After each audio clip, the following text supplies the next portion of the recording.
High court और supreme court अपराधी हैं देश की, कि देश के लोगों को 70-80 साल के बाद भी असमानता जो है वो झेलनी पड़ रही है। आज जय भीम का नारा किसी व्यक्ति का नारा नहीं है, किसी व्यक्ति का नाम नहीं है, ये यूनिवर्सली एक्सेप्टेड नारा है। जय भीम का मतलब है मानवतावाद, जय भीम का मतलब है समानतावाद, जय भीम का मतलब है भाईचारा। इसलिए नारा भी वही लगाया जाए जिसमें मानवता झलकती हो। दूसरा नारा लगाना बंद कर दो, कोई लगवाए तो तभी मत लगाओ। जिन नारों में राजशाही, तानाशाही, भेदभाव झलकता है, उन नारों को जूते मारो। देश के युवाओं को रोंदा जाता है, नारे लगवा लगवा के बुढ़ापा आ जाता है, उनको पॉलिटिक्स में जगह नहीं मिलती। कितने युवाओं की जिंदगी बर्बाद इस देश में हो रही है। देश को इस तरह के पॉलिटिशियन की जरूरत नहीं है, देश को बोलने वाले लोगों की जरूरत है। देश का बोलने में नंबर 161वां है 180 देशों में। किसी ने डराया देश? कौन बदमाश इस देश को डरा रहे हैं? तो सबको स्पष्ट है कौन डरा रहे हैं। उस डराने में मदद कौन कर रहा है? इस देश के हाई कोर्ट और सुप्रीम कोर्ट। अगर शायद आज डॉक्टर बी आर अम्बेडकर होते तो शायद वो इसी तरह की बातें करते। और आज मेमोरियल लेक्चर का ऑर्गेनाइज करके हमने अपनी तरफ से अपने उस बुजुर्ग को धन्यवाद या कृतार्थ या उनके प्रति अपना वो धन्यवाद जो आने वाली पीढ़ियों को अपने बुजुर्गों के प्रति करना चाहिए। साथियों, कितनी विडंबना है। पिछले ही साल इस देश के अंदर जो संविधान ने किया, जो पार्लियामेंट में पास हुआ, मगर जो हमारे संविधान की संरक्षक है, देश के लोगों के अधिकारों की संरक्षक जिसकी ड्यूटी है, मर्जी नहीं है, वो सुप्रीम कोर्ट में रिजर्वेशन लागू नहीं था। देखिए कौन लोग हैं, किनको पता नहीं है, कौन लोग उस पर बैठे हुए थे। जस्टिस गवई के वक्त में वो नोटिफिकेशन निकलता है, देश के लोगों को पता भी नहीं था। इसलिए देश के लोगों की भागीदारी सुप्रीम कोर्ट के स्टाफ में नहीं, सुप्रीम कोर्ट के जजों के रूप में नहीं। जब वो नोटिफिकेशन निकला तो इमीडिएट मैंने एक ओपन लेटर सब जजों को लिखा कि ये तो अधूरा हो गया, काम तो बहुत देर से हुआ मगर अधूरा है, इसमें ओबीसी शामिल नहीं है। तो मैं आज उनकी पीठ पीछे भी धन्यवाद देता हूं, उनके चेहरे पे मैंने नहीं दी, सोशल मीडिया में जरूर धन्यवाद किया है चीफ जस्टिस गवई का। उन्होंने SC ST के लिए किया हुआ नोटिफिकेशन रद्दी की टोकरी में फेंकवाया और एक कॉमन नोटिफिकेशन निकाला जिसमें ओबीसी, हैंडीकैप, एक्स सर्विसमैन सबको शामिल किया। तो हम पीछे से भी उस आदमी का धन्यवाद करते हैं। तो साथियों, आज हमें नोटिस आया है सुप्रीम कोर्ट का कि 14 तारीख की छुट्टी है। हर बार ये बदमाशी होती है, हर बार ये बदमाशी होती है। देश में गस्टेड हॉलीडे है सरकारी, मगर सुप्रीम कोर्ट किस चीज का इंतजार करती है? ये मौके पे एक दिन पहले आके क्या माहौल देखती है, तब 14 तारीख की छुट्टी होती है।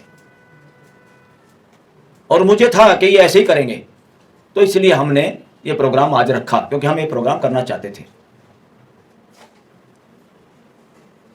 2-3 साल पहले ही पहली बार सुप्रीम कोर्ट के प्रांगण के अंदर 14 तारीख के उपलक्ष्य में प्रोग्राम किया गया, उससे पहले हुआ नहीं। किसी ने सोचा तो आवाज नहीं उठी, और किसी ने आवाज उठी तो हमारी सुप्रीम कोर्ट बार एसोसिएशन भी उन लोगों से भरी हुई है जो शायद इस विचार से सहमत नहीं, बिदकते होंगे। और जब ये बात हुई तो हमने किसी साथी को कहा कि SCBA में सेक्रेटरी प्रेसिडेंट से बात कर लो, कोई दिक्कत आए तो मुझे बताना। जब बात की तो जवाब भी आया, ये नीचे जहां वकील बैठते हैं वो तो सुप्रीम कोर्ट की जगह है, आपको सुप्रीम कोर्ट से इजाजत लेनी पड़ेगी। प्रोग्राम कल रखना चाहते हैं हम, आज ये बात हो रही है। जहां वकील बैठते हैं वो भी बहाना देखिए एसोसिएशन में बैठे हुए लोगों का भी। तो हमने एक ट्रिक अपनाई, हमने अपनी बात ईमेल कर दी जजों के पास, और कुछ ही देर में एक जज का रिस्पॉन्स आया, वो थे जस्टिस गवई। उस वक्त चीफ जस्टिस नहीं बने थे, कि मैं इस प्रोग्राम में आऊंगा, जबकि उनको ये नहीं पता कि हॉल का परमिशन का कोई इशू है या SCBA एसोसिएशन कोई टांग अड़ा रहा है।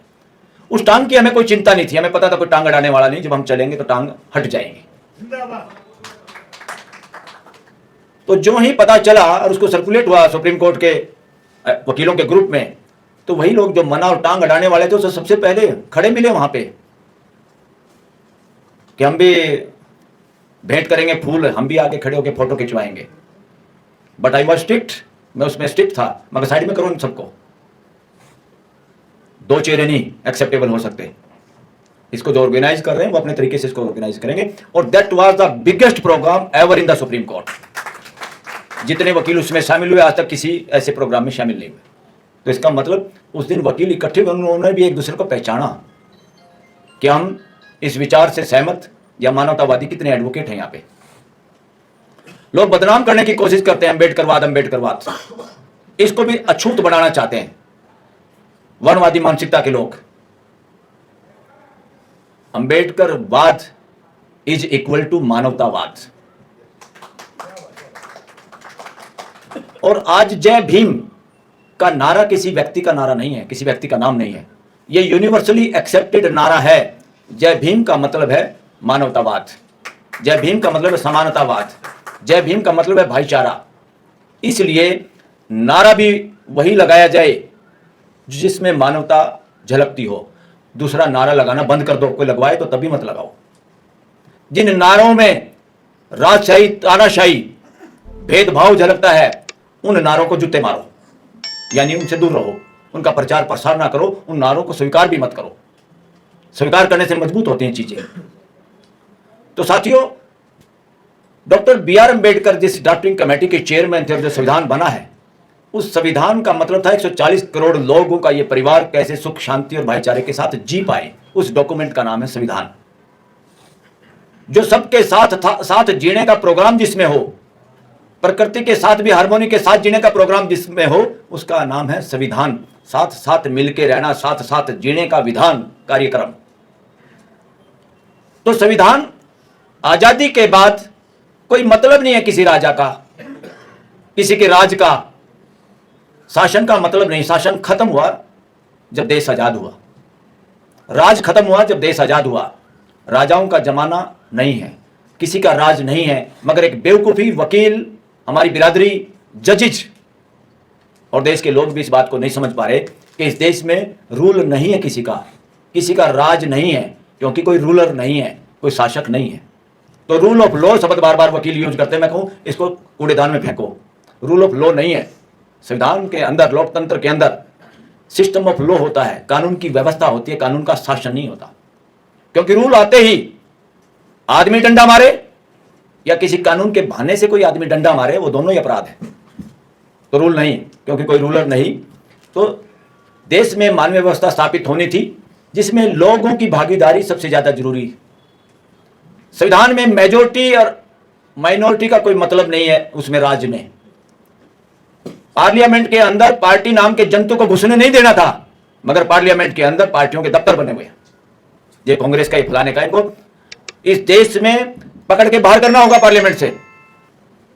क्योंकि पॉलिटिकल पार्टियां संवैधानिक संस्थाएं नहीं है। संविधान की व्यवस्था सही बने तो उन लोगों ने, हमारे पार्लियामेंट के बैठे हुए पुराने लोगों ने सोचा कि भाई इतने लोग शुरू में कहां से ले आएंगे। जब तक तो लोग इलेक्शन भी लड़ने के मूड में नहीं थे, पता ही नहीं था कैसे इलेक्शन लड़ना, सिंबल लेना। जब शुरू में ये देश आजाद हुआ तो उन्होंने पार्टियों का एक कानून बना दिया। ये पार्टियों को कानून बनाने से ये लोग जागरूक करेंगे देश के लोगों को पॉलिटिक्स में आने के लिए और अच्छे लोगों को सामने लाएंगे। मगर सारी की सारी पार्टियां पॉलिटिकल प्राइवेट लिमिटेड हो गई हैं। जितना शोषण इस देश की कंपनियां देश का कर रही हैं, उतना ही शोषण सारी प्राइवेट लिमिटेड पॉलिटिकल पार्टियां देश का कर रही हैं। जिसको भी देखो, हमारा नेता कैसा हो, XYZ जैसा हो, कोई ये नहीं नारा लगवा रहा हमारी व्यवस्था कैसी हो, संविधान के मुताबिक हो, इस तरह का नारा नहीं लगता। हमारा नेता कैसा हो। पार्लियामेंट के अंदर तालियां पीटने वाले, एक आध MP से मेरी बात हुई कि जब आप तालियां पीटते हो, क्या आपको बात अच्छी लगती तब पीटते हो? तो उन्होंने कहा नहीं, और चेहरा देख लेंगे बदमाश, टिकट कट जाएगी, इसलिए पीटते हैं। ये सिचुएशन है। तो मैं कहा आप मदारी के बंदर हो? बोले कुछ भी कह लो, आप वकील हैं। गले में घरेलू डॉग की तरह, कुत्ते की तरह जनप्रतिनिधियों के गले में पट्टा है। इसलिए कोई MLA MP की दौड़ में उसके लिए पहले भ्रष्टाचार करो, पैसे वो करो, कोई जमीन जायदाद बेचो और फिर जाके ठगी ठोरी करो। इससे घटिया जिंदगी से ज्यादा बदतर क्या हो सकता है? मैं कहा परमानेंट पार्लियामेंटेरियन क्यों नहीं बन के रहना चाहते? अब आपको और मेरे को कौन रोकेगा बोलने से? वो तो बेचारे सवेरे की गुड मॉर्निंग भी वो करेंगे जो पार्टी बताएगी। कि ओम गणेशाय नमः भेजो आज, या जय श्री राम भेजो। वो तो मजबूरी में बेचारे, जिसने तिलक नहीं लगाया, तिलक लगा के डीपी लगानी पड़ती है। ये सिचुएशन है लिबर्टी की, इंडिपेंडेंस की। देश के युवाओं को रोंदा जाता है, नारे लगवा लगवा के बुढ़ापा आ जाता है, उनको पॉलिटिक्स में जगह नहीं मिलती। कितने युवाओं की जिंदगी बर्बाद इस देश में हो रही है। देश को इस तरह के पॉलिटिशियन की जरूरत नहीं है, देश को बोलने वाले लोगों की जरूरत है। देश का बोलने में नंबर 161वां है 180 देशों में। किसने डराया देश? कौन बदमाश इस देश को डरा रहे हैं? तो सबको स्पष्ट है कौन डरा रहे हैं। उस डराने में मदद कौन कर रहा है? इस देश के हाई कोर्ट और सुप्रीम कोर्ट। हाई कोर्ट और सुप्रीम कोर्ट अपराधी हैं देश की, कि देश के लोगों को 70-80 साल के बाद भी असमानता जो है वो झेलनी पड़ रही है। लोगों को जातिगत आधार पे एक दूसरे के साथ भेदभाव झेलना पड़ रहा है। लोगों को गलत तरीके से लूट खसोट करके, वोटों के साथ गड़बड़ करके जीते हुए लोगों को आप न्याय नहीं कर पा रहे देश की जनता के साथ। जबरदस्ती वो उनके जनप्रतिनिधि बने बैठे हैं।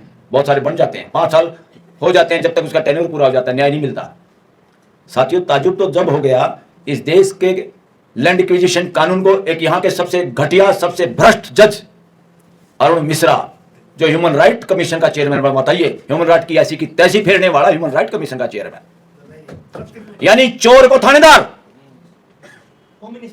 उसने पार्लियामेंट के बनाए हुए कानून की धज्जियां उड़ाई, उसने जुडिशियल इनडिसिप्लिन किया, और उस जुडिशियल इनडिसिप्लिन के बावजूद, क्योंकि बराबर जो 2 जज का फैसला वो दूसरे 2 जज को बाद में मानना पड़ता है। अगर वो 2 जज उससे असहमत हैं, कोई अन्याय है उसके अंदर, तो उनको लिख के भेजना पड़ता चीफ जस्टिस को, हम इस किए हुए पुराने न्याय से सहमत नहीं है, इसमें बदलाव की जरूरत है, समीक्षा की जरूरत है। तो सुप्रीम कोर्ट का चीफ जस्टिस की फिर ड्यूटी है, मर्जी नहीं, को 3 जजों के पास भेजा जाए। इसका नाम है जुडिशियल डिसिप्लिन। इस तरह काम करना होता है। उसने पट्टे ने खुद ही 2 जज के फैसले को नकार दिया और अपना नया फैसला दे दिया। ऐसे आदमी से, ऐसे जज से काम छीन लेना चाहिए था। वो नकार आदमी था, फ्रॉड आदमी था, उसने फ्रॉड किया देश के न्यायिक अस्मिता के साथ। मगर फिर जब 3 जजों का टकराव हुआ फिर उसी लैंड एक्विजिशन के मामले में, तो कॉन्स्टिट्यूशन बेंच बिठाया और कॉन्स्टिट्यूशन बेंच में उसको नंबरदार बना दिया, चेयरमैन 5 जजों की टीम का। और किसने बनाया? वन ऑफ द घटिया चीफ जस्टिस, जिसका नाम गोगोई, जो पार्लियामेंट में पहुंच गया था बाबरी मस्जिद के फैसले के बाद, जिस पे सुप्रीम कोर्ट के अंदर महिला के साथ छेड़खानी का जिस पे आरोप था। उसने शनिवार को अदालत लगा ली, ऐसे जैसे पुराने कोई बेहुदा चरित्रहीन राजा अपनी अदालत अपने आप लगा के घंटा बजा लेते हैं, उसने ऐसे किया। और हमारी सुप्रीम कोर्ट बार का प्रेसिडेंट भी पहुंच गया वहां चमचागिरी के लिए। उसको बोलना तो ये चाहिए था, ताला लगाओ इस कोर्ट को, शनिवार को आप खुद ही चोर, खुद ही थानेदार, खुद ही जज कैसे कर सकता है? देश की न्यायिक व्यवस्था के साथ मजाक।